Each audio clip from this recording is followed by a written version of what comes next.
ఈరోజు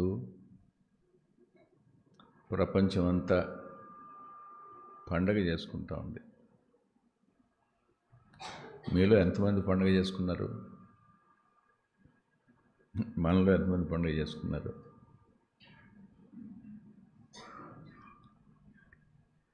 నేను చెప్దాం అనుకున్న వర్తమానం వేరు, ఇక్కడికి వచ్చిన తర్వాత వచ్చిన వర్తమానం వేరు.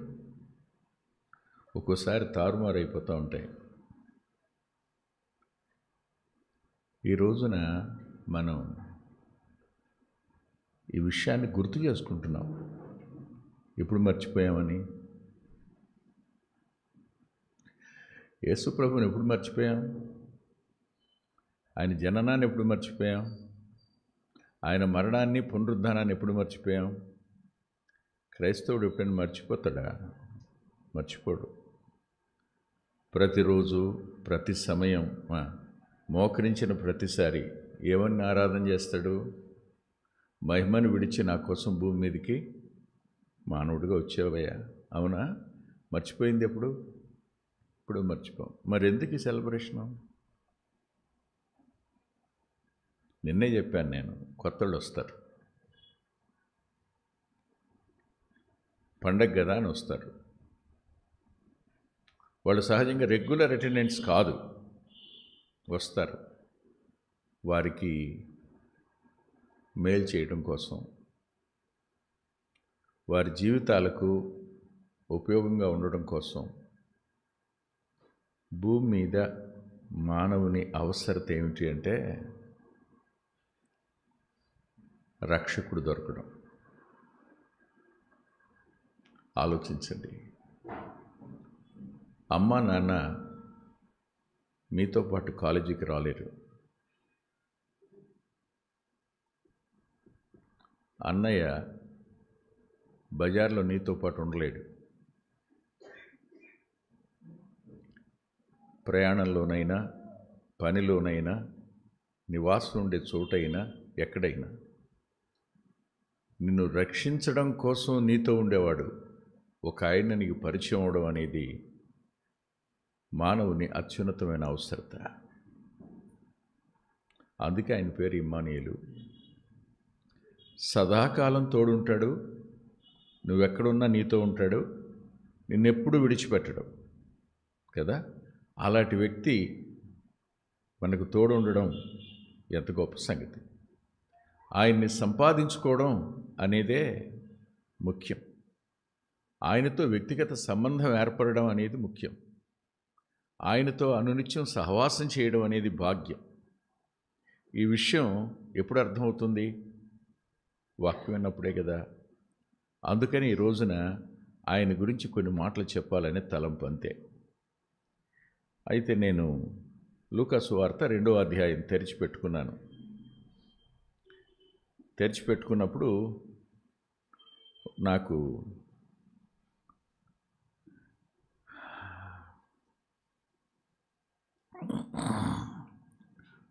16వ వచనం,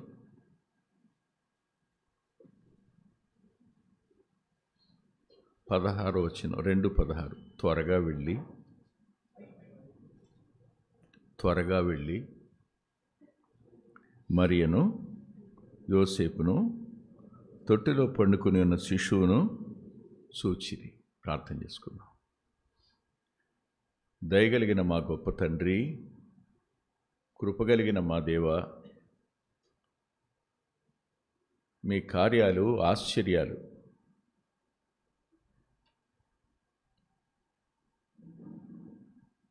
మీ చర్యలన్నీ న్యాయాలు, మీ తీర్పులు సత్యమైనవి. మానవుని అవసరత మీకంటే ఎవరికి తెలియదు. భార్య అవసరత భర్త పట్టించుకోకపోవచ్చు, తెలియకపోవచ్చు. భర్త అవసరత విషయంలో భార్య తన వంతు సంపూర్ణంగా చేయలేకపోవచ్చు. కానీ మానవుని అవసరత కోసం సంపూర్ణంగా చేయడానికి వచ్చిన నాథుడవయ్యా నువ్వు. సిమియోను నిన్నెత్తుకొని నాథా అన్న మాట పెండి కుమార్తెను సంపాదించుకోవడం కోసం భూమి మీదకి మీరు మానవులుగా వచ్చారన్న సత్యం ఎంతమందికి తెలుసు? సంఘమనే పెండి కుమార్తెను సిద్ధపరుస్తున్న మీ ఆత్మ కొరకై కృతజ్ఞత చెల్లిస్తున్నాను ఆయన. ఏమిచ్చినా నీ రుణాన్ని తీర్చుకోలేం. మా అంతరంగాలలో 10 మంది మధ్య మేము ఉన్న ఒంటరి వాళ్ళమే. అన్ని వస్తు వాహనాదులున్నా మేము దుఃఖపడేవారమే. కడుపున పుట్టిన పిల్లలున్నా, అమ్మ కడుపులో నుంచి మాతో పాటు వచ్చినటువంటి అన్నదమ్ములు అక్క చెల్లెళ్ళు ఉన్నా మా అంతరంగంలో గూడుగట్టుకున్న దుఃఖం ఉన్నవాళ్ళమే. భవిష్యత్ మాకు చీకటిమయం. కానీ నీవుంటే అది చీకటి అయినా చీకటి కాకపోవును అన్నమాట ఎంత గొప్ప నిరీక్షణ. ఇది మీరు అంగీకరించిన ప్రతి వారికి ఇస్తారు గనక కృతజ్ఞత చెల్లిస్తున్నాను. ఏమిచ్చిన రుణాన్ని తీర్చుకోగలను? ఏమిచ్చిన రుణాన్ని తీసుకోగలం? మరో దినాన నీ సన్నిధిలో ఉండే భాగ్యం ఇచ్చారు. ఒక దినం గడపడం 1000 దినాల కంటే శ్రేష్టం అన్నారు. ఆ శ్రేష్టమైన సమయాన్ని మాకిచ్చారు. అందున వ్రాయబడిన సత్యవాక్యంలో నుండి శ్రేష్టమైన మీ మాటలు వినడం కోసం మీరు మాకిచ్చిన అనుమతి కొరకు కృతజ్ఞత చెల్లిస్తున్నాం. ఎక్కడెక్కడి నుంచో వచ్చారు. కేవలం గుడివాడ ఈ ప్రాంతం నుంచి మాత్రమే కాదు, దూర ప్రాంతం నుంచి కూడా వచ్చారు. వారి ఆకలిని తీర్చగలిగిన వారు మీరే, వారి అవసరత ఎరిగిన వారు మీరే, వారి అంతరంగాలకు నెమ్మది కలుగు చేయగలిగిన వారు మీరే, వారి మనసునకు స్వాంతన కలుగు చేయగలిగిన వారు కూడా మీరే. మీ చేతులకి అప్పగించుకుంటున్నాను. నిలిచిన నీ దాసుడని నేను కేవలం నీ పాద పరిచారకుణ్ణి. నువ్వు రోజును పిలిచావు,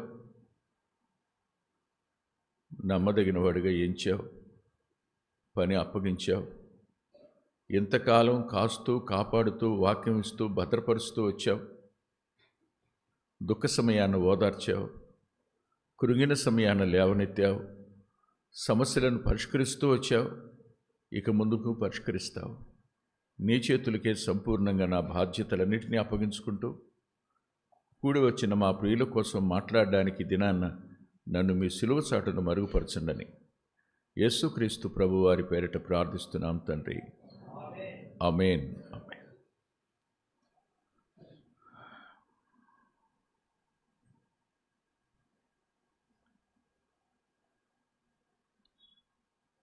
11వ వచనంలో దావీదు పట్టణమందు నేడు. దావీదు పట్టణమందు నేడు. ఆ రోజు ఏం జరిగిందంటే, పరలోకం భూలోకాన్ని దర్శించింది.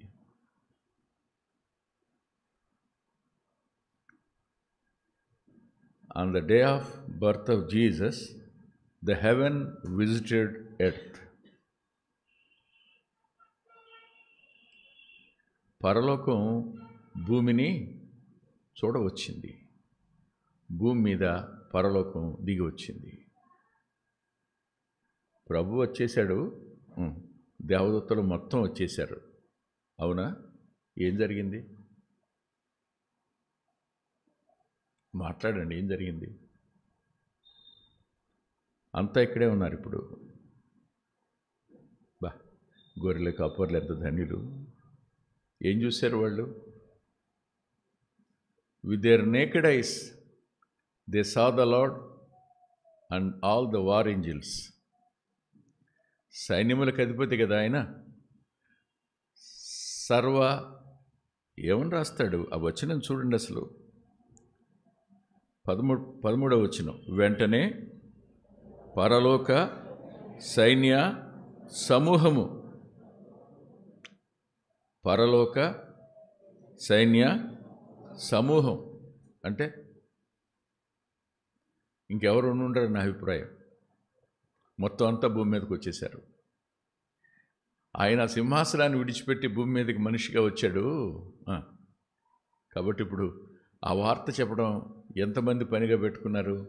చెప్పింది ఒక ఆయనే, ఒక్క వ్యక్తి చెప్పడానికి వచ్చాడు. ప్రభుదూత అని పేరు ఆయనకి, వచ్చాడు. కానీ ఆయనతో పాటు మిగిలిన వాళ్ళందరూ వచ్చేశారు. ఎవరి దగ్గరికి? నాకు దేవదూతల పరిచర్య ఆశ్చర్యకరంగా కనపడుతుంది. Really it is astonishing. ఎందుకంటున్నానంటే, నువ్వు వెళ్ళి జకర్యాతో మాట్లాడు అనంటే, సెయింట్ అయినా పరిశుద్ధుడు, నో ప్రాబ్లం. నువ్వు వెళ్ళి మరియతో మాట్లాడు అనంటే, షీఈ్ వర్జిన్, నో ప్రాబ్లం.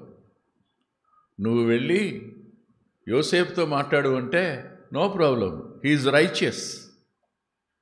నువ్వు వెళ్ళి ఊరి బయట ఉంటారు, పొలాల్లో గొర్రెలను కాసుకుంటున్నారు, వాళ్ళ దగ్గరికి వెళ్ళు అనంటే మనమైతే పోం.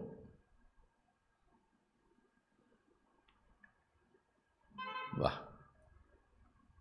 ఒక్కరు కాదంట, మొత్తం అందరూ వచ్చారంట. ఏం కనపడుతుంది ఇక్కడ? ఏం కనపడుతుంది?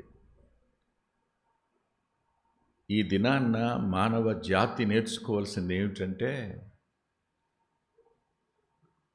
Perfect obedience to the word of God. దేవుని వాక్యానికి సంపూర్ణమైన విధేయత నీ నుండి దేవుడు కోరుతున్నాడు.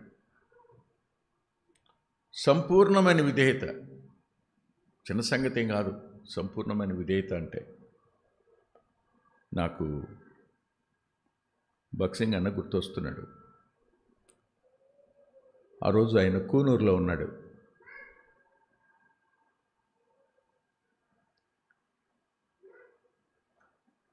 శ్రీలంక నుంచి, పాకిస్తాన్ నుంచి, ఇతర దేశాల నుండి ఆయనకి ఇన్విటేషన్స్ ఇన్నున్నాయి.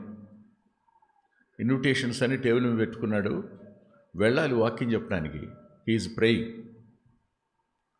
ప్రార్థన చేస్తూ ఉన్నాడు. ప్రార్థన చేస్తున్నప్పుడు దేవుని సన్నిధి లేదు. దేవుని సన్నిధి లేదు. ఒకరోజు అయిపోయింది, 2 రోజులు అయిపోయింది, 3 రోజులు అయిపోయింది, ఉండలేకపోయాడు. ఏడవడం ప్రారంభించాడు. ఏడ్చి నేనేం తప్పు చేశాను, పొరపాటు ఏం జరిగింది, తను ఎగ్జామిన్ చేసుకోవడం స్టార్ట్ చేశాడు. ఎగ్జామిన్ చేసుకుంటూ ఒక మాట అన్నాడు, అయ్యా నాకేమొద్దు, నాకు కావాల్సింది నీ సన్నిధి. నీ సన్నిధి నాకు చాలు.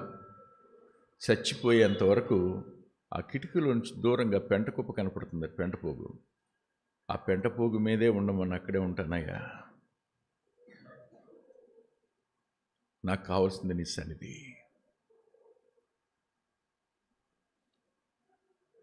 ఆలోచించండి, ఈ రోజున దేవుని సన్నిధి ఘనమైన వారి వద్దకే కాదనమాట, ఊరు వెలుపల ఉన్న గొర్రెల కాపర్ల వద్దకు కూడా వచ్చింది. దేన్ని బట్టి? సరే, నేను ఇప్పుడు మీరు నలుగురిని మీ ముందు ఉంచాలి. ఒకటి గొర్రెల కాపర్ని మీ ముందు ఉంచాలి, మరియని మీ ముందు ఉంచాలి, యోసేపుని మీ ముందు ఉంచాలి, ప్రభువుని మీ ముందు ఉంచాలి. ఈ 4 చెప్పడానికి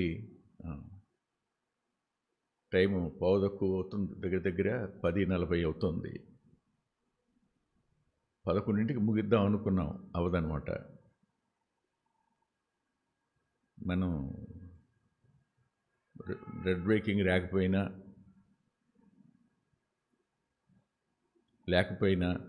అదే టైం అయ్యేటట్టు కనపడుతుంది నాకు. పర్వాలేదా? సరే, అంటే కొద్దిమంది కష్టమైపోద్ది ఇంతసేపు కూర్చోవడం ఎలాగని. ప్రభు సన్నిధి మన ఆకలిని తీరుస్తున్నప్పుడు సమయం అసలు గుర్తుకు రాదు కదా. చూద్దాం. వారు వచ్చి, మీరు వెళ్ళండి, వెళ్ళి పొత్తిగుడ్డల్లో ఉన్న శిశువును చూడండి, ఇదే మీకు ఆనవాలు అన్నారు. పరలోకం దూతలకిస్తున్న ఒక మాట ఏంటంటే ఆనవాలు. ఒక ఆనవాలు. ఆనవాలు అనే మాట దేనికోసం? ఆనవాలు అనే మాట దేనికోసం? రుజువు కోసం. రుజువు కోసం. నేను మీతో ఒక మాట చెప్తాను. ఆ రోజు యోధాకు చాలా కోపం వచ్చింది, మండిపడిపోయాడు. అప్పుడు తామారు ఇవి ఎవరో గుర్తుపట్టమని పంపించింది. ఏం పంపింది? ఆనవాలు. అప్పుడు ఏమన్నాడు యోధా? ఆమె నాకంటే నీతిమంతురాలన్నాడు. అవునా? ఆనవాలు అనేది సత్యాన్ని ధృవీకరించేది. ఆనవాలు అనేది సత్యాన్ని ధృవీకరించేది. మీరు వెళ్ళండి, పశువుల తొట్టెలో ఓ శిశువు ఉంటాడు, అతనికి పొత్తిగుడ్డలు మాత్రం చుట్టబడి ఉంటాయి, అదే మీకు ఆనవాలు.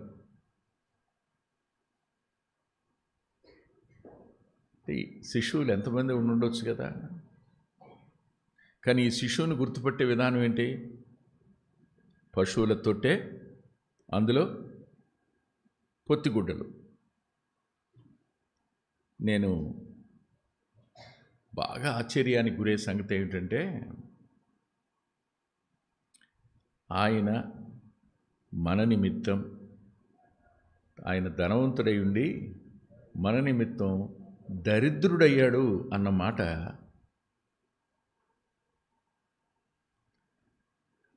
మన కోసం దరిద్రుడు కావలసిన అవసరం ఆయనకి ఏమొచ్చింది?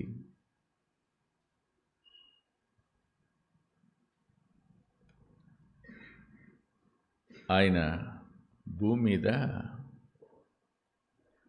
పేదరికాన్ని పెళ్లి చేసుకున్నట్టు అనిపిస్తుంది నాకు.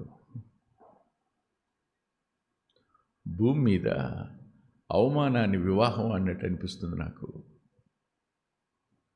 భూమి మీద తిరస్కారాన్ని, శ్రమను, హింసను, మరణాన్ని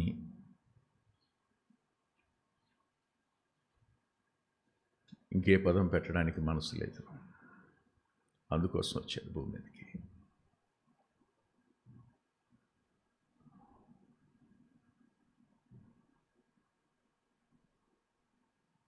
నాకు ఒక స్నేహితుడు ఉన్నాడు,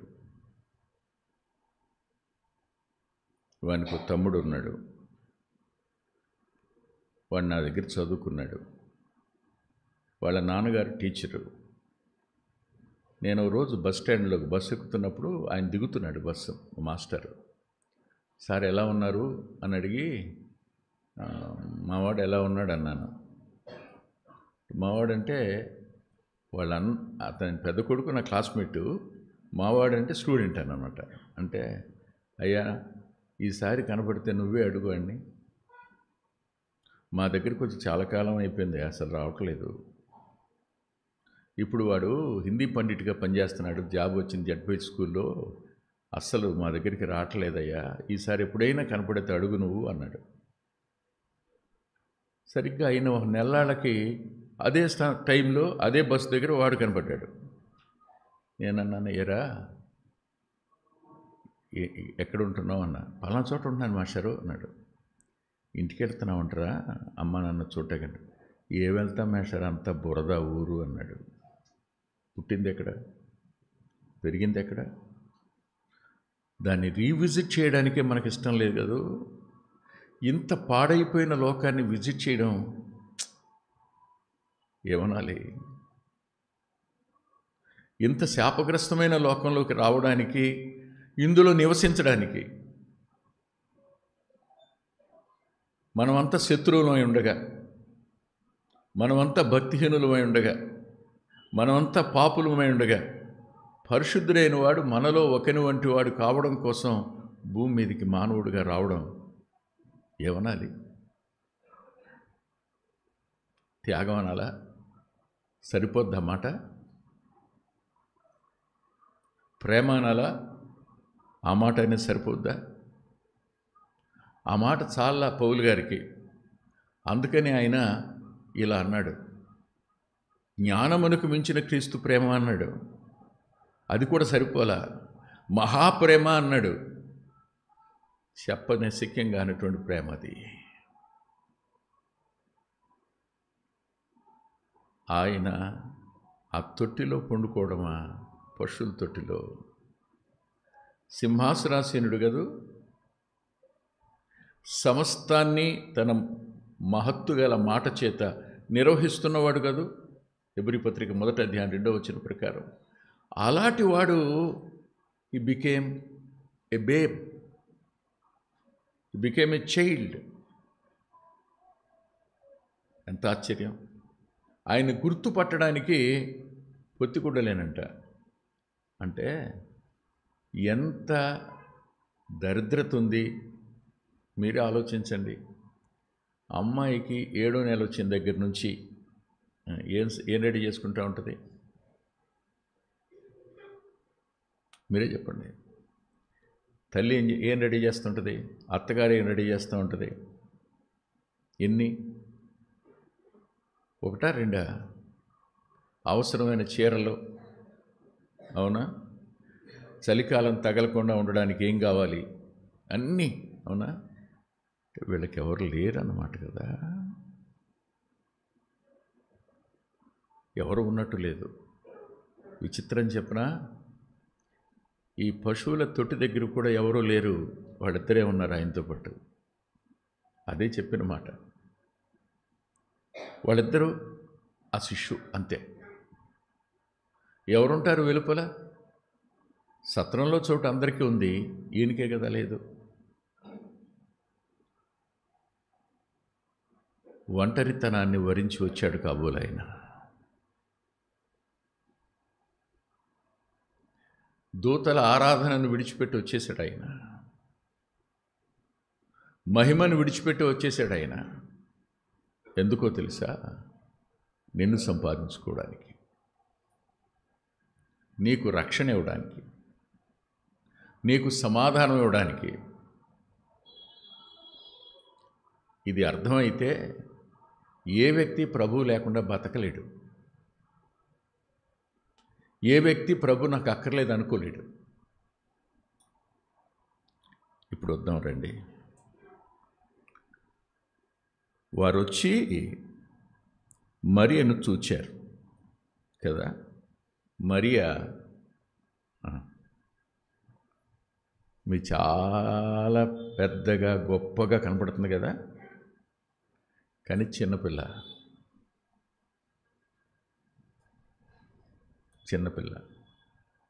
వయసు ఎంత ఉండొచ్చు? In between 11 and 15. ఇంతకు మించి వయసు లేదు.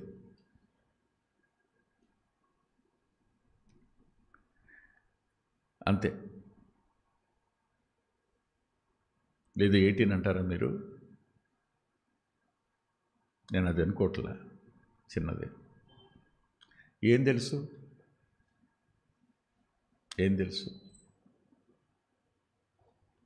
ఇవాళ బిడ్డ పుట్టేటప్పుడు పడే బాధ. ఎవరున్నారు తోడు? డాక్టర్ గారు ఉన్నారా? నర్సు ఉందా? ఆయమ్మనుందా? ఎవరన్నా ఉన్నారా? అరే రే, ఆయన జననం దగ్గర కూడా ఎవరు లేరా సాయం చేయడానికి? ఎవరు లేరు. మనకేం జ్ఞాపకం రాదు అసలు కదా. నేనైతే ఇలా అనుకున్నాను, ఏమనుకోకండి, క్షమించాలి నన్ను ఈ మాట అంటున్నందుకు. ఈ మధ్యకాలంలో పెయిన్లెస్ డెలివరీ చేస్తామంటున్నారుగా. అలాంటిది ఏదైనా జరగకపోయి ఉంటే ఏమైపోయి ఉండేదో మరియా.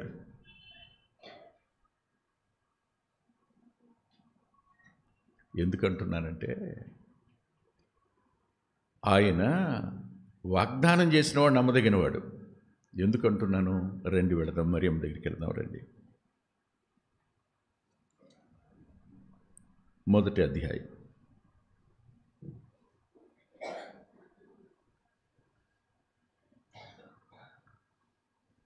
మొదటి అధ్యాయం 27-28 వచనాలు. దావీదు వంశస్థుడైన యోసేపునకు ఒక పురుషుని ప్రదానం చేయబడిన కన్యక వద్దకు దేవుని చేత పంపబడిన ఎవరు? గబ్రియేలు. ఆ కన్యక పేరు మరియ. ఆ దూత లోపలికి వచ్చి ఆమెను చూచి, దయాప్రాప్తురాలా, నీకు శుభమో, ప్రభువు నీకు తోడై ఉన్నాడని చెప్పాను. ఆలోచించిన ఒకసారి, ఒక కన్యక వద్దకు పరలోకం నుండి గాబ్రియేలు అనే దూత పంపబడ్డాడు. Name was return. ఇదే పేరు పాత నిబంధనలు ఎక్కడ కనపడుతుంది మీకు చెప్తారా? దానియేలు దగ్గర. దానియేలు దగ్గర కనపడిన అదే దేవదూత ఆయనే ఇప్పుడు మరియ దగ్గర ఉన్నాడు. అక్కడ ఎందుకు కనపడ్డాడు? ఎందుకు కనపడ్డాడు చెప్పండి. బబులోను నుంచి మీకు విడుదల, అవునా? ఇప్పుడు పాపశాపం నుంచి సమస్త జాతికి విడుదల, దాసత్వం నుంచి విడుదల. అందుకే అక్కడ గాబ్రియేలు, ఇక్కడ గాబ్రియేలే. విడుదలకు సంబంధించిన సమాచారం చెప్పే ఆ పని గాబ్రియేలుది కాబోలు. వచ్చి ఆమె బహు తొందరపడిందట, ఆలోచించుకోవటం మొదలుపెట్టింది. అప్పుడు భయపడొద్దు, దేవుని వలన నీవు కృప పొందితివి. ఇదిగో నీవు గర్భం ధరించి కుమారుని కని ఆయనకు యేసు అని పేరు పెట్టుదువు. ఆయన గొప్పవాడై సర్వోన్నతుడైన కుమారుడు అనబడను. ప్రభు అయిన దేవుడు ఆయన తండ్రి అయిన దావీదు సింహాసనమును ఆయనకిచ్చును. ఆయన యాకోబు వంశస్థులను యుగయుగములు ఏలును. ఆయన రాజ్యము అంతము లేనిదై ఉండును అని చెప్పిన. గర్భంలో ఉండబోతున్న శిశువు ఆయన జీవితం అంతటిని ఒక్కసారి గబ్రియేలు చెప్పేశాడు. హెవెన్లీ ఇన్ఫర్మేషన్ ఏమని? ఎవరైనా చెప్పండి. సర్వోన్నతిని కుమారుడు అనబడతాడు ఆయన. ప్రభు అయిన దేవుడు ఆయన తండ్రి అయిన దావీదు సింహాసనాన్ని ఆయనకిస్తాడు. ఆయన యాకోబు వంశస్థులను యుగయుగములు వెళ్తాడు. చూడండి, లూకా సువార్త ఆయన మానవత్వాన్ని గురించి మాట్లాడే సువార్త, మానవత్వాన్ని గురించి. అదే మత్తయి సువార్త ఆయన రాజరికాన్ని గురించి మాట్లాడే సువార్త. అదే మార్కు సువార్త ఆయన పరిచారకుని పరిచర్య గురించి మాట్లాడే సువార్త. యోహాను సువార్త ఆయన దైవత్వాన్ని గురించి మాట్లాడే సువార్త. ఆయన ఒక మనిషిగా, ఆమెకి ఒక పుట్టబోయే శిశువు ఒక సామాన్యమైన మానవునిగా ఏమవుతాడో, ఎలా పిలువబడతాడో చెప్తున్నాడు అంతే. అంటే ఏం కనపడుతుంది ఇక్కడ ఆమెకి? కేవలం ఆ దూత యొక్క సమాచారంలో మానవత్వం మాత్రమే తెలిసింది. గొప్ప సంగతి కదా. శాశ్వతమైన సింహాసనం, యుగయుగాల పరిపాలన, సర్వోన్నతుడైన దేవుడు కుమారుడు అని పిలువబడడం అనేది చాలా గొప్ప సంగతి మామూలుగా ఆలోచించిన. కానీ అప్పుడు ఒక మాట అంది ఆవిడ, కన్యకను కదా నేను, పురుషుని ఎరుగని దానను కదా అంది. కన్యకను కదా, పురుషుని ఎరుగని దాన్న కదా అంది. ఇప్పుడు ఆమె రెండంతల ప్రమాదంలో ఉంది. ఒకటి, ప్రధానం అయిపోయింది, పెళ్ళి ఆగింది, పెళ్ళి జరగాలి, ప్రధానం అయింది. ప్రధానం అయిన తర్వాత పెళ్ళికి ముందు చెప్పండి, ఈమె గర్భవతి అని తెలిస్తే ఏం చేస్తారు?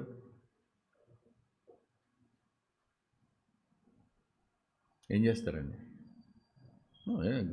ప్రదానం చేసిన తర్వాత పెళ్లి చేసుకోవాల్సింది అంటారా?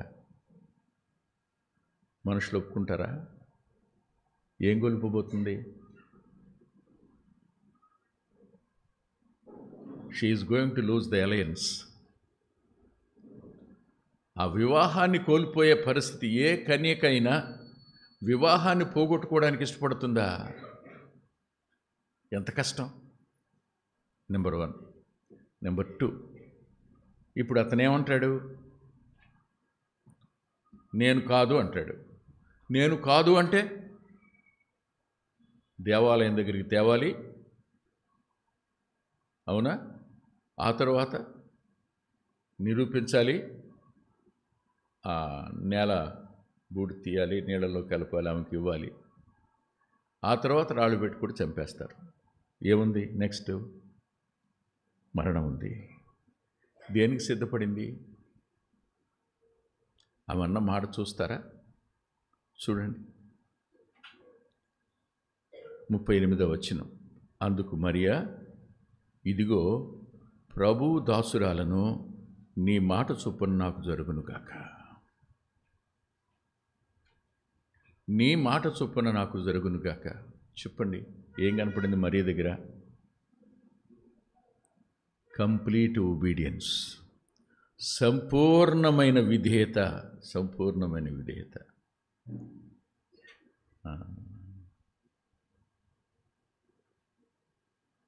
చాలా పెడుతున్నారుగా, ఇళ్ళ మీద పెడుతున్నారా?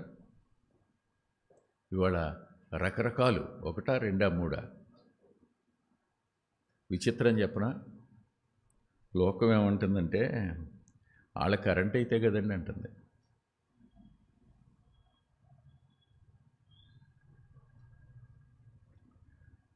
అదేమో ఇంత ఎత్తుంటుంది. ఏంటిది? నక్షత్రం అండి. అటు చూస్తారండి, నమ్మకం వెంక. ఎక్కడ తగిలిస్తున్నారు తీసుకెళ్ళాటిని? గవర్నమెంట్ వాడి స్తంభాలకి, అవునా?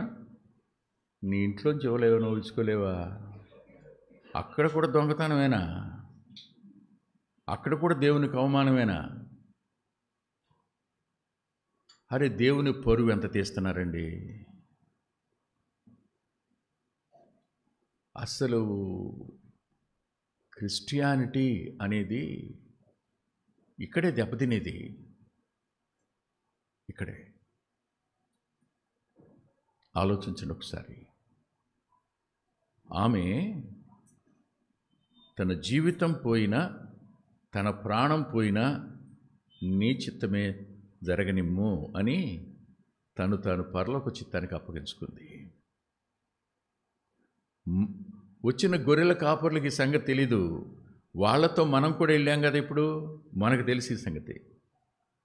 గొర్రెల కాపర్లకు తెలియంది మనకు తెలిసింది.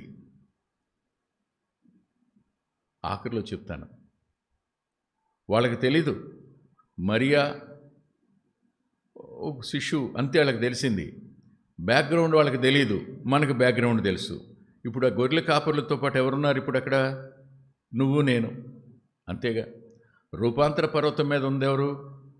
ప్రభువు, పేతురు, యోహాను, యాకోబు, ఇంకిద్దరు, మొత్తం 6. నీతో కలిపితే 7. ప్రతి ఇన్సిడెంట్లో నువ్వు ఉంటావు, నేను ఉంటాను. లేకుండా ఎలా ఉంటాం? అక్కడ ఉంటేనే కదా మందయ్యేది. ఇప్పుడు మనం అక్కడ ఉన్నాం, మనకు బ్యాక్గ్రౌండ్ తెలుసు, కానీ దేవదూతలకు ఆ బ్యాక్గ్రౌండ్, ఈ గొర్రెల కాపర్లకు బ్యాక్గ్రౌండ్ ఏమి తెలీదు, అవునా? నెంబర్ 1. నెంబర్ 2, 2 మళ్ళా వెళ్ళి మరియను వాళ్ళు యోసేపును కూడా చూశారట. సరే, యోసేపు దగ్గరికి వెళదాం రండి. మత్తయి సువార్త 1వ అధ్యాయం. 1వ అధ్యాయం 19వ వచనం నుండి 25 వరకు ఉన్న వాక్యాన్ని మనం అందరం మార్చి చదువుకుందాం. మత్తయి సువార్త 1వ అధ్యాయం 19వ వచనం నుండి 25 వరకు. ఆమె భర్త అయిన యోసేపు నీతిమంతుడై ఉండి ఆమెను అవమానపరచనొలక రహస్యముగా ఆమెను విడనాడను ఉద్దేశించెను.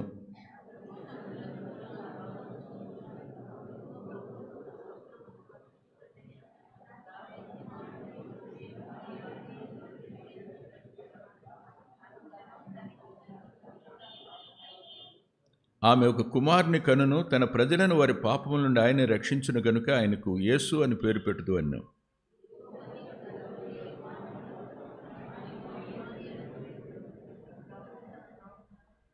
అని ప్రభు తన ప్రవక్త ద్వారా పలికిన మాట నెరవేర్చున్నట్లు ఇదంతయు జరిగెను.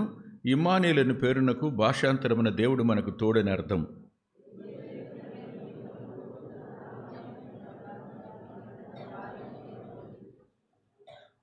ఆమె కుమారుని కనువరకు ఆమెను ఎరుగకుండెను. అతడు ఆ కుమారునికి యేసు అని పేరు పెట్టెను. మరియలో ఎంత అద్భుతమైన త్యాగాన్ని, విధేయతని చూస్తామో, యోసేపులో అంతకు మించినటువంటి త్యాగాన్ని, పరిశుద్ధతను చూస్తాం, నీతిని చూస్తాం. ఎలా తెలిసిందో సమాచారం తెలిసిపోయింది. ఎవరికి? జోసెఫ్కి. తెలిసిపోయిన తర్వాత ఆలోచించుకోవడం ప్రారంభించాడు. ఆలోచించుకుంటూ ఓ నిర్ణయం తీసుకున్నాడు. ఆలోచన పడక మీదే ఉన్నాడు. ఆలోచించుకుని నిర్ణయం తీసుకున్నాడు. ఏమని? రహస్యంగా వదిలేద్దాం, దీన్ని బయటికి పొక్కనివ్వకూడదు, ఎవరికీ తెలియకూడదు. ఆమె గర్భవతి అనే సంగతి అందరికీ తెలుస్తుంది రేపు, కానీ నా ద్వారా మాత్రం తెలియకూడదు. నేను దాన్ని బయట పెట్టకూడదు. నేను దాన్ని రహస్యంగా దాస్తా. ఎలా దాస్తావు? అరగడా నిన్నందరూ? ఏం చెప్తావు? నేను నేను చెప్పనంటావా? నాకు అనిపించిన తలంపు చెప్తాను, ఏమనుకోకండి. ఇక యోసేపు ఆ ఊళ్ళో ఉండడు. ఎక్కడికి వెళ్ళిపోతాడో తెలియదు. ఆమెను మరణం నుంచి కాపాడాలి, అవమానం నుంచి కాపాడాలి అని అనుకుంటే ఒక నీతిమంతుడిగా ఏం చేయాలి? నీతిమంతునికుండే అద్భుతమైన లక్షణం ఏంటంటే ఇతరుల రహస్యాన్ని దాయగలగడం. మనమైతే దాయం. ఎవరిని గురించి అయినా మనకు తెలిసిందనుకున్న ఒక చిన్న సమాచారం, ఇంకా రాత్రి నీ ఫోను రాత్రి 2 గంటల వరకు పనిచేస్తూనే ఉంటుంది. ఎవరికి చెప్పకపోతే ఇంకా కడుపు తగ్గదు కదా, చెప్పాల్సిందే. చెప్పటం. అతను ఇలా అనుకున్నాడు, నేను వెళ్ళిపోతా, ఆబ్సెంట్. ఎక్కడి నుంచి? తెలిసిన వాళ్ళందరి దగ్గర నుంచి ఆబ్సెంట్ అయిపోతా, నేను ఉండనిక వెళ్ళిపోతా, బయటకు వెళ్ళిపోతా. అందరూ ఏమనుకుంటారు? ఎందుకు వెళ్ళిపోతాడు? లేకపోతే ఎందుకు వెళ్ళిపోతాడు? ఆమెను ఇప్పుడు ఎవరు అడగరు, ఆమెను ఎవరు నిలదీయరు. కారణం, నేరం మోపేవాడే లేడుగా. ఇతను నేరం మోపితే కదా ఆమె నేరస్తురాలాగా వచ్చేది ప్రజల మధ్యకి. నేను నేరం మోపను, నేను ఉండను, రహస్యంగా వెళ్ళిపోతా.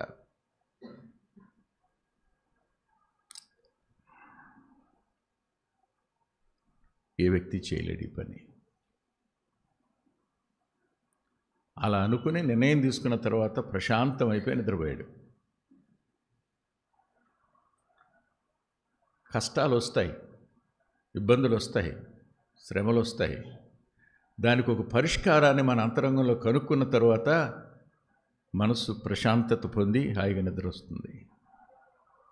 నిద్ర రాకపోవడానికి గల కారణం ఏంటి? వేవరింగ్ కదా.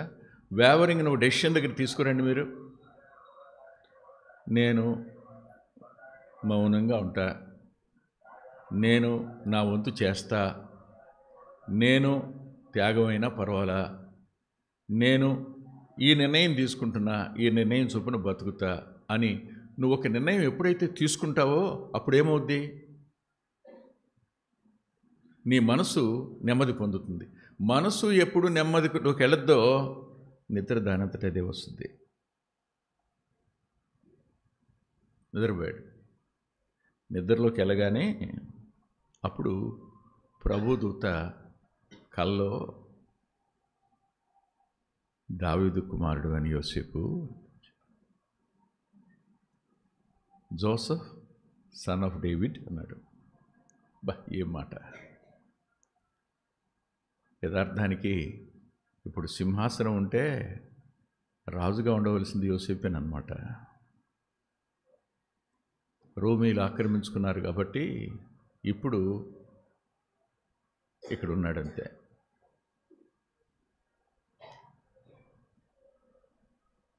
నీ భార్యని మరియని చేర్చుకోవడానికి భార్య అయిపోయింది. అప్పుడే భార్య అయిపోయిందా? ప్రధానమేగా చేసుకున్నాడు, పెళ్లి చేసుకోలేదుగా. అవునా? పరలోకం నీ భార్య అంది. దానికి ఏమనాలి? No argument. ఏమైనా ఆర్గ్యూ చేశాడా? ఏం ఆర్గ్యూ చేయలే. పెళ్ళి ఎక్కడైంది భార్య అంటున్నావు అన్నాడా? అనాలా? ఆమెను చేర్చుకోవడానికి భయపడద్దు. అది జరిగింది దేవుని వల్ల. వాగ్దానం నెరవేర్చబడడానికి కన్యక గర్భవతి కావాలనే సత్యం కోసం వాగ్దాన నెరవేర్పు ఆమెలో. నువ్వు చేర్చుకోవడానికి భయపడొద్దు. ప్రజలను వారి పాపాల నుండి విమోచిస్తాడు గనుక అతనికి యేసు అని పేరు పెట్టుదు అన్నాడు. మరియతో చెప్పాడు యేసు అని పేరు పెట్టుదు అని. యోసేపుతో చెప్పాడు. ఇప్పుడు యేసు అని పేరు పెట్టింది ఎవరన్నమాట? వీళ్ళిద్దరు. అప్పుడు యోసేపు ఏం చేశాడు? వెళ్ళి మరియని నేను తీసుకెళ్ళిపోతున్నాను అన్నాడు. నేను తీసుకెడతానన్నాడు. ఏమంటారు వాళ్ళు? ఇంట్లో వాళ్ళు ఏమంటారు? ఇంట్లో వాళ్ళకి తెలియదా? తెలుసుండదా? నెలలు గడిచే కొద్ది ఎలా ఉంటుంది? తీసుకెడుతున్నాను అన్నప్పుడు అబ్బా వాళ్ళ గుండెల మీద బరువు ఎంత దిగిపోయి ఉంటుందో కదూ. అంతేకాకుండా దేవుడు రాజులను వాడుకుంటాడు. సరిగ్గా అప్పుడు ఎందుకు వచ్చిందో మరి జనసంఖ్య రాయించాలనే ఆలోచన అతనికి. కొన్నిసార్లు శాసనాలు మేలు చేస్తాయి. ఆ జనసంఖ్య రాయడం కోసం ఈమెను తీసుకుని వెళ్తాను. మధ్యలో ఒకవేళ బిడ్డ పుడితే అతని పేరు కూడా రాయాలి కదా, తీసుకెళ్తానంటే ఓకే అన్నారు. వెంటబెట్టి వెళ్ళిపోయాడు. బాధ్యతను ఏం చేశాడు? అంగీకరించడమే గొప్ప విధేయత అయితే, తిరిగి ఆమె బాధ్యతను భుజానం ఎత్తుకోవడం, ఆ విధేయతకి ఏం పేరు పెడతారు? అవన్నీ ఒక ఎత్తు అయితే, శిశువు పుట్టే వరకు అతడు ఆమెను ఎరుగకుండెను అన్నప్పుడు పవిత్రతను కాపాడే దగ్గర ఎంత విధేయుడతను. క్రిస్మస్ అనుకుంటున్నాం కానీ వెనకున్నది ఎవరు? ఇద్దరు వ్యక్తులు. ఆ ఇద్దరు వ్యక్తులు శేషంలోని వాళ్ళు. They are not common Jews, they are remnant in the Jewish nation. యోధా దేశంలో శేషం వాళ్ళు. శేషం దేవునికి ఎలా లోబడుతుంది? శేషం నీతిగా ఎలా ఉంటుంది? శేషం దేవుని మాటకు ఎంత ప్రాధాన్యత ఇస్తుంది? వీళ్ళిద్దరి దగ్గర నేర్చుకోవాలి. ఆశ్చర్యం.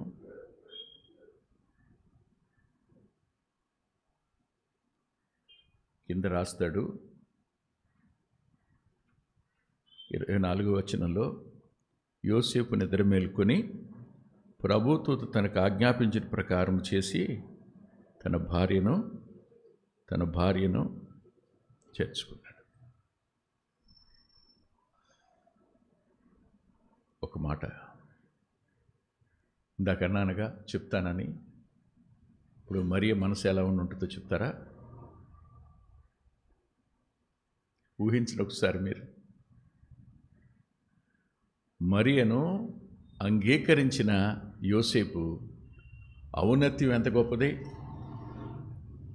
మరియకు ధైర్యాన్ని ఆదరణను ఇచ్చిన అతడు చేర్చుకున్నటువంటి విధానం ఎంత గొప్పది!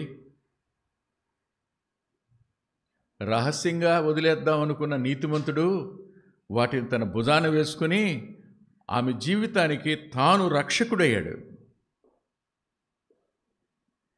ఇంకెవరో నోరెత్తి ఒక మాట ఆమెను అనలేరు. ఎవ్వరూ పల్లెత్తి మాట అనడానికి అవకాశం లేకుండా యోసేపు మరి ఒక పెద్ద ప్రాకారం అయ్యాడు. She is my wife carry. Who can say against a single word? ఎవడు పలకడు. ఇద్దరి విధేయత ఈ జననానికి వెనకాలంది. ఇది ఒక ఎత్తు అయితే మరి ఇంకొక ఎత్తు చూద్దాం. మీరు యెషయా గ్రంథం 6వ అధ్యాయంలో ఆయన అత్యున్నతమైన సింహాసనమందు ఆసీనుడై ఉన్నాడని రాసుంటుంది. అత్యున్నతమైన సింహాసనమందు ఆసీనుడై ఉన్నాడని. ఇప్పుడు పశువుల తొట్టే ఎంత దిగువనుండేది? సింహాసనానికి తొట్టితో పోలిస్తే ఎంత వ్యత్యాసం, అవునా? ఆయన చుట్టూ ఎవరుంటారు? 4 రెక్కలున్నవాళ్ళు దూరంగా ఉన్నారు, 2 రెక్కలు ఉన్నవాళ్ళు ఇంకా దూరంగా ఉన్నారు, 6 రెక్కల దగ్గరగా ఉన్నాయి. అక్కడ కనిపించింది ఎవరు? 6 వింగ్స్ ఉన్నవాళ్ళు, 2తో ముఖాన్ని 2తో దేహాన్ని కప్పుకొని 2తో గాల్లో ఎగురుతున్నారట. అయ్యా, నీ ఉన్న చోట మేము నిలబడడానికి కూడా అర్హులం కావని, మా ముఖం చూపించడానికి మేము అర్హులం కావని, మా దేహాలు మీకు కనపరచలేమని. అలాంటి వాడు కదా పశువుల తొట్టులోకి. ఇద్దరు మరియా యోసేపు. ఊహిస్తారా?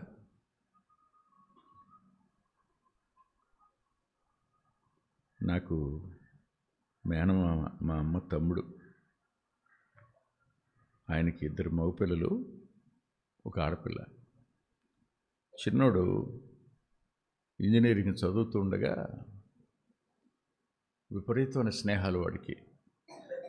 ఎందుకనంటే మామయ్య రన్నింగ్ స్టాఫ్ అయినా, రైల్వే డ్రైవర్ అయినా. డ్రైవర్స్కి గార్డ్స్కి చాలా శాలరీస్ ఎక్కువ ఉంటాయి. ఆయన తెచ్చి అక్క చేతికి ఇచ్చేవాడు. ఆయన మేనమామ, ఆమె నాకు అక్క, ఇచ్చేవాడు. ఆమె పిల్లలంటే ప్రాణం. లేక పుట్టాడు అని కాదు, చాలా ఆలస్యంగా పెద్దోడికి చిన్నోడికి మధ్యలో చాలా గ్యాప్ ఉంది, మధ్యలో ఇంకా ఆడపిల్ల. తెచ్చి వాడికి ఇష్టం వచ్చినట్టు ఇచ్చేది. వాడికి విపరీతమైన స్నేహితులు, మామూలు స్నేహితులు కాదు అసలు. ఆడు బయటకు వస్తేనే ఆడి కోసం కాసుకుని ఉండేవాళ్ళు అనమాట. బయటికి వెళ్తే, కాలేజీకి వెళ్తే స్నేహం, కాలేజీ నుంచి బయటకు వస్తే వాడు వెనకాల. అంటే వాడు ఎవడనమాట, రింగ్ రేటర్ వాడు. ఏమన్నా ఒకరోజు యాక్సిడెంట్లో వాడు అన్నయ్య చనిపోయాడు. కరెక్ట్ నవంబర్ 15వ తారీఖు మన డెడికేషన్ రోజున. ఆ తర్వాత అక్క చనిపోయింది. ఆ తర్వాత మామయ్య చనిపోయాడు. ఈడొక్కడే ఉన్నాడు. ఈడు అమ్మని చూడటానికి వచ్చాడు. వచ్చాక అమ్మంది, నాన్న నా దగ్గర ఉండిపోరా అంది. ఉండిపోరా అంటే అమ్మ చీయట పట్టుకుని, అత్తయ్య నాకు ఇక్కడ ఊపిరాడదు అత్తయ్య అన్నాడు. ఇక్కడ నాకు ఊపిరాడదు. ఎందుకని? నేను తిరగకుండా ఉండలేను. ఇక్కడికి వస్తే ఎలా ఉంటుంది నాకు ఊపిరాడదు అన్నాడు. అవునా? అరే అక్కడి నుంచి దేవుని సన్నిధి ఉన్న చోటకు వస్తే ఊపిరాడదు అనుకుంటే, దేవుని సన్నిధిలో నుంచి పాపుల మధ్యకి రావడం, అందున ఆకాశ మహాకాశాలు పటజాలని వాడు అమ్మ కడుపులో పిండం కావడం, పుట్టినవాడిని పశువుల తొట్లో పండుకోబెట్టడం. విచిత్రం అయిన పదం ఒకటి ఉంది అక్కడ 6వ అధ్యాయంలో. ఆయన చొక్కా ఈ అంచు అంటే ఆడవాళ్ళకి అంచు అంటే బాగా ఇష్టం, చీరలకి కదా.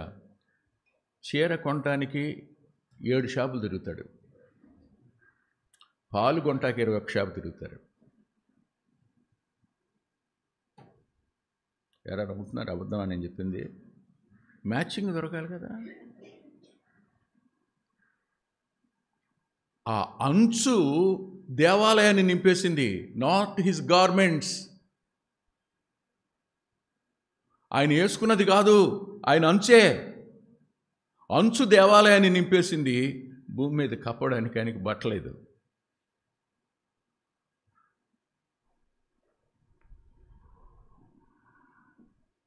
పుట్టినప్పుడు ఏ గుడ్డతో తుడిచారో అదే గుడ్డ చుట్టారంట. అదే మీకు ఆనవాలు.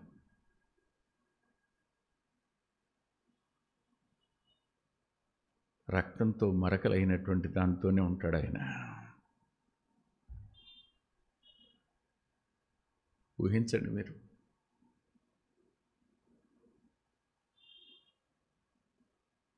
మనకు మరియలో త్యాగం కనిపించవచ్చు, యోసేపులో త్యాగం కనిపించవచ్చు, కానీ ప్రభు త్యాగాన్ని ఒకసారి ఆలోచించండి. ఎంత త్యాగధనుడు ఆయన. ఆయన నిత్యత్వాన్ని విడిచి భూమి మీదకి వచ్చేటప్పుడు ఇలా అనుకుంటూ వచ్చారట. హెబ్రీ పత్రిక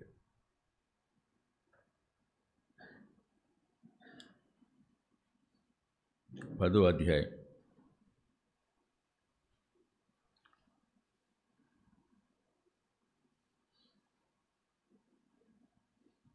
3వ వచనం చదువుతున్నాను.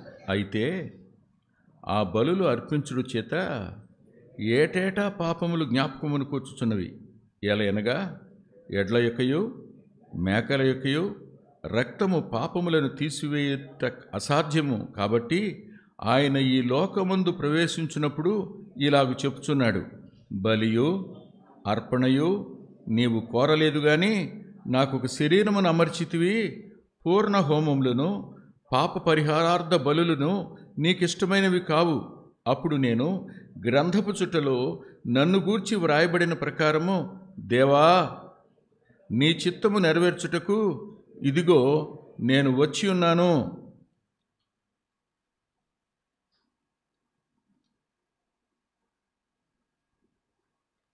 బలులు అర్పణలు పూర్ణహోమములు పాప పరిహారార్థ బలులను నువ్వు కోరలేదనియు అవి నీకు ఇష్టమైనవి కావనియు పైన చెప్పిన తరువాత ఆయన నీ చిత్తము నెరవేర్చుటకు ఇదిగో నేను వచ్చి ఉన్నానని చెప్పుచున్నాడు.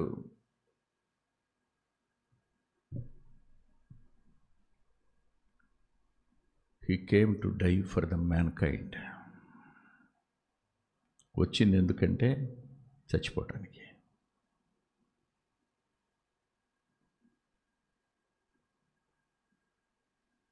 అందుకే యోహాను లోక పాపలను మోసుకొని పో దేవుని గొర్రెపిల్ల అనడం.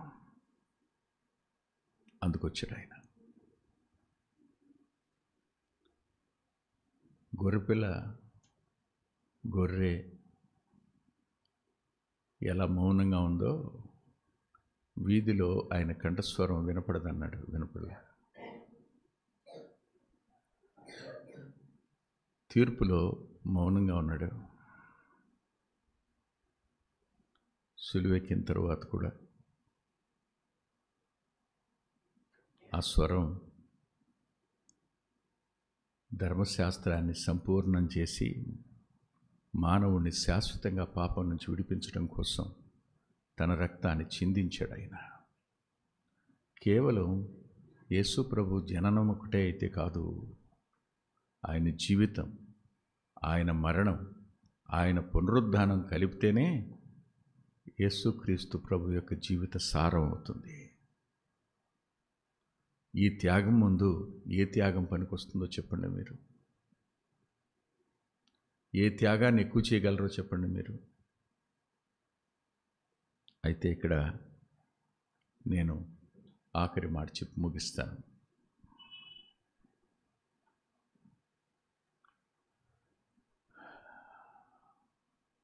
జ్ఞానుల్ని రాజు వద్దకు పంపినవాడు గొర్రెల కాపరులకు దగ్గరకు దేవదూతను పంపాడు, ప్రభుదూతను పంపాడు. గ్రామానికి చెప్పడానికి గొర్రెల కాపరులను పంపాడు. ఏ వ్యక్తిని విడిచిపెట్టడం కోసం కాదు, అందరినీ రక్షించాలనే ఉద్దేశం చొప్పునే రాజుకు సమాచారం అందింది, ఆనాటి శాస్త్రులకు పరిచయులకు సమాచారం అందింది. చెప్పండి. గొర్రెల కాపర్లకు సమాచారం అందింది, నిద్రపోతున్న గ్రామానికి సమాచారం అందింది కదూ.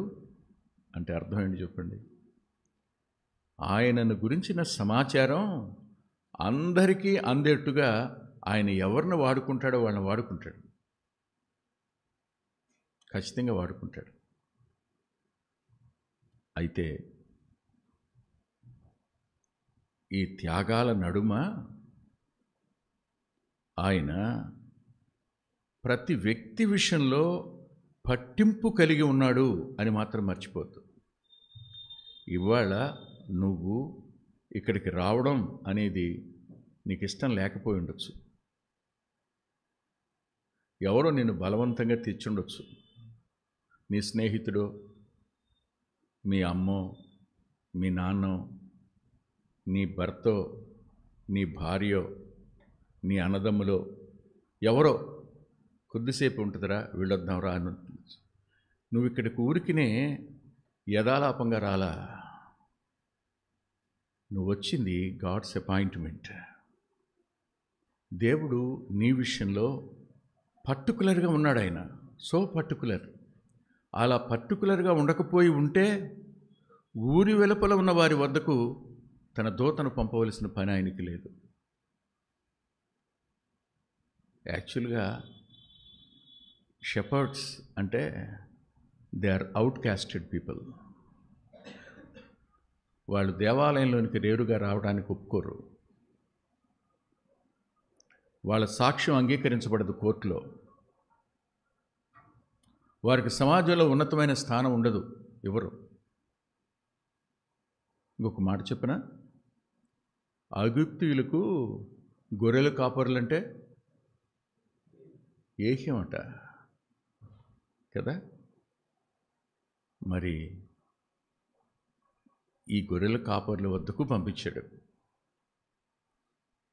జోసిఫస్ అనుకుంటానంటాడు, ఆ గొర్రెలట ప్రధాన యాజకుల గొర్రెలంటవి. గొర్రెలు ప్రధాన యాజకుల గొర్రెలు. ప్రధాన యాజకుల గొర్రెలు ఎందుకు? ఎక్కడో దాను నుంచి, బేర్షిబా నుండి అంత దూరం నుంచి గొర్రెలను ఏమంట పెట్టుకొస్తారు. ఇక్కడ మేము అమ్ముతాం, కొనుక్కుని బలి ఇవ్వండి. మేము అన్ని టెస్ట్ చేసిన గొర్రెలు అంటే రెడీమేడ్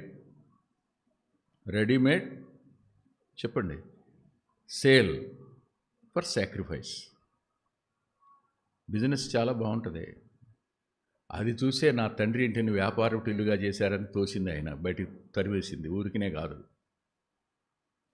అసలు ఎందుకు గొర్రె ఎందుకు తేవాలి అది ఎవ్వరూ ఆలోచించటంలా. బలిని కోరేవాడు కాదు నువ్వు, మరేం కోరుతావు? కనికిరాన్ని కోరుతావు. బలికి కనికిరానుకున్న వ్యత్యాసం ఏంటి?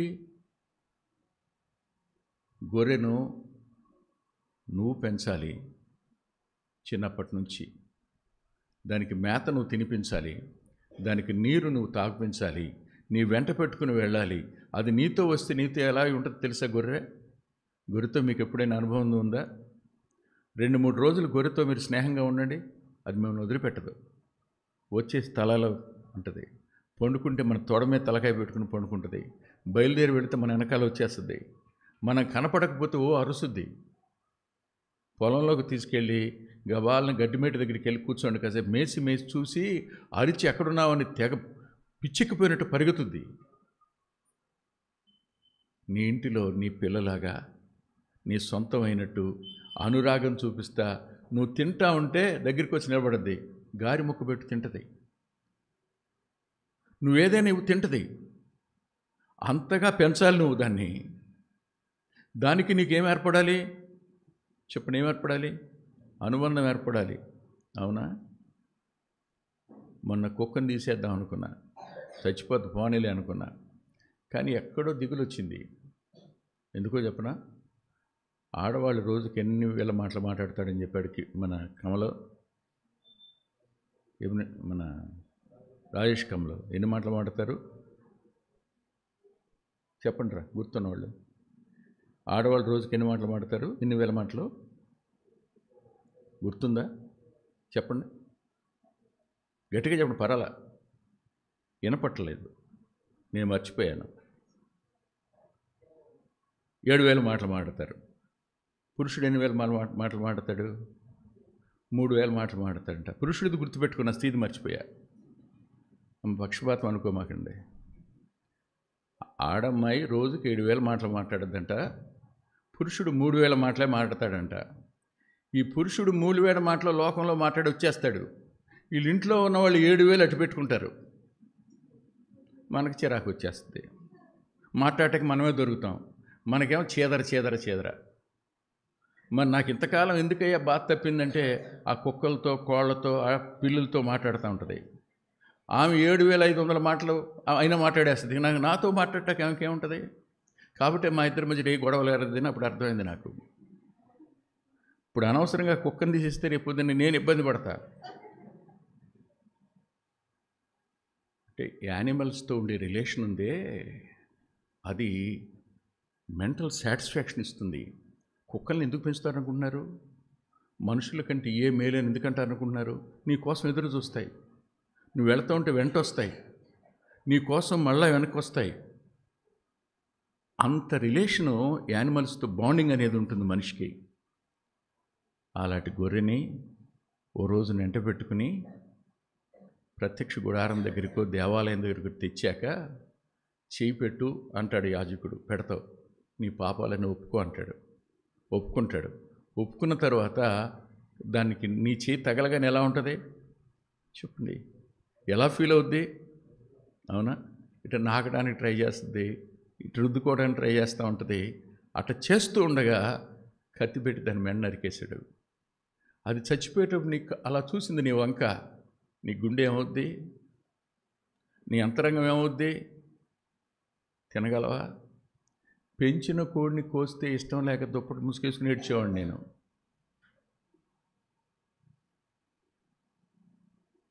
కోనిచ్చేవాడిని కాదు, ఏడ్చేవాడిని. ఈడెవడమ్మా పిచ్చోడు అనేవాడు మా నాన్న. ఇక ఆ తర్వాత అమ్మ పెంచిన కోళ్ళను కోయటం మానేసింది. ఒకసారి ఆలోచించి చూడండి, నువ్వు పెంచినది తీసుకుని వెళ్ళి నీకు బదులుగా బలి అవుతున్నప్పుడు నీ అంతరంగంలోకి ఏమొస్తుంది చెప్పండి? పశ్చాత్తాపం వస్తుంది. తప్పు చేసింది నేనైతే ఇది చనిపోవటం ఏంటి? నీలో ఒక కనికరం వస్తుంది. ఈ కనికరం ఏం చేస్తుందో తెలుసా? నేను తప్పు చేయకూడదని ఒక నిర్ణయం దగ్గర తీసుకుని వస్తుంది. నేను పవిత్రంగా బ్రతకాలనే నిర్ణయం దగ్గర తీసుకొస్తుంది. ఈసారి నేను చేపట్టి ఒప్పుకోవడానికి, ఏ పాపం చేయకుండా ఉండడానికి సాయపడమని వస్తుంది. అందుకోసం ఏర్పరచబడిన బలి కదా. ఆ గొర్రెల బలి అయ్యేటువంటి గొర్రెల్ని మేపుతున్న వాళ్ళని పిలిచి, రండి, మొట్టమొదటి మీరే చూడాలి, ప్రపంచం అంతటి కోసం బలి అయ్యే గొర్రె పశువుల తొట్టులో ఉందయ్యా, రండి చూడండి.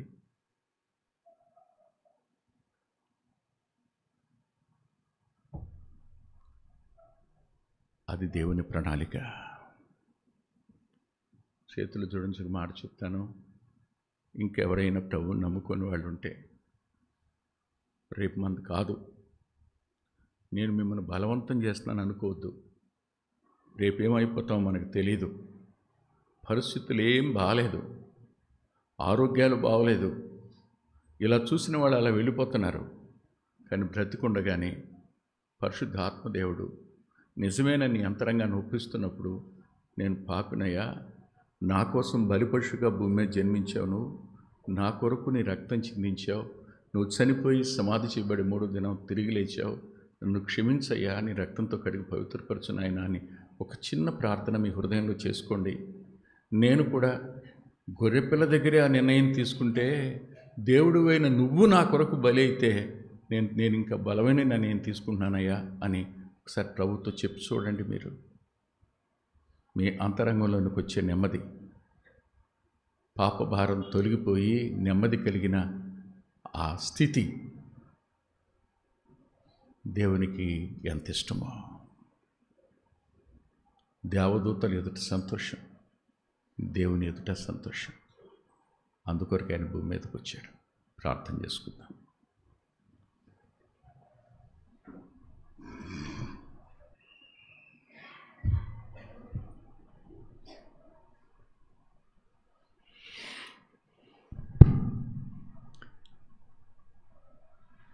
వాక్యం విన్నాం. పండగ అయిపోయింది, సంతోషం అయిపోయింది. ఒకవేళ ఏమిటి వర్తమానం ఎలా ఉంది అనిపిస్తూ ఉందేమో. మహా సంతోషకరమైన వర్తమానం, కానీ ఏమిటి ఇలా దుఃఖంతో ముగిసింది అని ఒకవేళ మీ అంతరంగాలు అనిపిస్తావనేమో. సంతోషకరమైన వర్తమానమే. ఎందుకంటే ఆకాశ మహాకాశాలు పట్టంజాడిన వాడు, వస్త్రపు అంచు ఆ యొక్క దేవాలయమును నింపినటువంటి వాడు నీ కొరకు నా కొరకు ఆ పశువుల తొట్టిలో పొత్తిగుడ్డలతో చుట్టపడటానికి ఇష్టపడ్డాడు. ధర్మశాస్త్రం వల్ల వచ్చినటువంటి బలిని కాదు, కనికరాన్నే కోరుకున్నాడు. ఎన్నో వర్తమానాలు వింటున్నాం, ఎన్నో వాయిదాలు వేసుకుంటా ఉన్నాం. కాదులే, ఇప్పుడు కాదు. ఒకవేళ వాక్యము నీ హృదయంలో మాట్లాడుతూ ఉంటే ఎందుకు ఆలస్యం చేస్తూ ఉన్నావు? ఎన్ని పండగలు చూస్తూ ఉంటావు?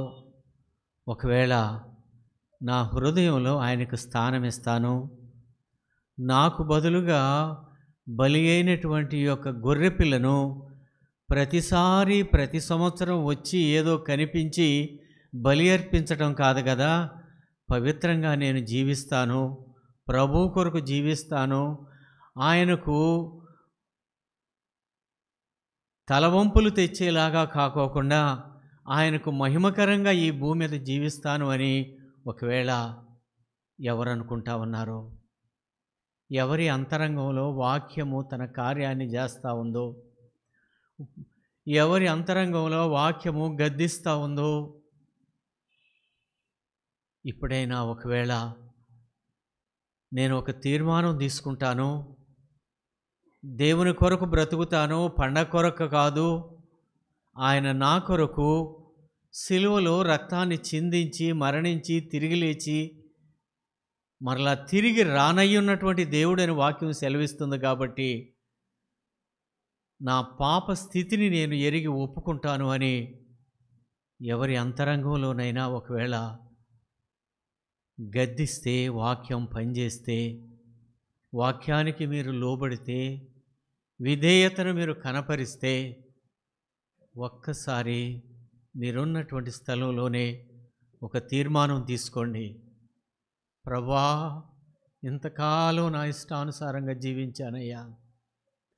పండగంటే కొత్త బట్టలు వేసుకోవటం, సంతోషించటం, తిని తాగటం అని అనుకున్నాను. కానీ నా పాప స్థితిని పవిత్రంగా మార్చటానికి ఈ భూమి మీదకు వచ్చినటువంటి దేవుడు అని నీ వాక్యం ద్వారా నేను తెలుసుకున్నానయ్యా అని ఎవరు తమ యొక్క హృదయాల్లో విశ్వసిస్తారో,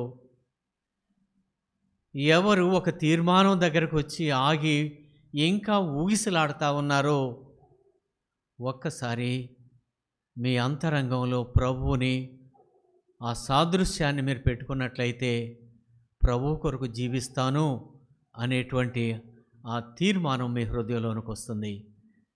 మీరు ఉన్న చోటనే మీ యొక్క హృదయాన్ని ప్రభువుకు అర్పించండి. మీ కొరకు ప్రార్థిస్తాం, ప్రార్థన చేసుకుందాం. మహోన్నతుడా, పరిశుద్ధుడు అయిన తండ్రి, ప్రేమ కలిగిన దేవా, లోకమంతా పండగలో జోగుతూ ఉంది, ఊగుతూ ఉంది. లోకానికి మిమ్మలను కనపరచాల్సినటువంటి మేము ఇంకా మరుగుగానే ఉన్నామేమో. తృణీకరించబడినటువంటి వారు నాయనా, ఎన్నిక లేనటువంటి వారి దగ్గరికి మీ దూతను పంపించి ఆ గొర్రెల కాపర్ల ద్వారా ప్రభా సువార్తను ప్రకటింపజేసినటువంటి దేవుడవు నాయనా. నాయనా, ఎవరైతే తమ హృదయంలో మీ కొరకు ఒక తీర్మానం చేసుకుని ఈ దినం నుండి నేను ప్రభు కొరకు జీవిస్తాను అని అనుకున్నటువంటి వారిని మీరు మాట్లాడండి. మీరే కృప చూపించండి. లోకంలోనికి మరలా వారు జారిపోకోకుండా నాయనా వాక్యాన్ని వింటూ వాక్యానుసారంగా జీవించటానికి మీరే కృప చూపించమని, రక్షించబడినటువంటి మనము, వాక్యాన్ని వింటున్నటువంటి మనము ఇంకా ఏ లోపాలు మనలో ఉన్నాయో ఆ వాక్యపు వెలుగులో మనల్ని మనం సరిచేసుకోవటానికి దేవుడు తన యొక్క ముఖకాంతిని మన మీద ప్రకాశింపచేయాలని అడుగుదాం. ప్రభువా, మీరే నీ కృపను మా మీద ఉంచి నాయనా ఈ సమయం నుండి అయినా మీకు యథార్థవంతులుగాను నమ్మకస్తులుగాను మీ మాటకు మీ వాక్యానికి విధేయత కనపరిచినటువంటి వారంగా ఉంటామని మీ సన్నిధిలో మేము తీసుకున్నటువంటి ఆ యొక్క నిర్ణయానికి కట్టుబడి ఉంటామని లేచినటువంటి బిడ్డలందరినీ జ్ఞాపకం చేసుకోండి. చేరి వచ్చిన బిడ్డలందరినీ మీ చేతులకు అప్పగిస్తూ ఉండగా మీ యొక్క కృపచేత ప్రతి ఒక్కరిని నింపుమని మా కొరకు నాయనా ఆ పశువుల చాలలో పశువుల తొట్టెలో నాయనా పొత్తిగుడ్డలతో చుట్టబడినటువంటి మీరే కాదు, మా కొరకు ప్రాణం పెట్టినటువంటి మీ సన్నిధిలో మా ప్రార్థన చేస్తూ ఉండగా ఆలకించుమని యేసుక్రీస్తు వారి నామమును బట్టి అడిగి వేడుకొనుచున్నాము తండ్రి. ఆమేన్.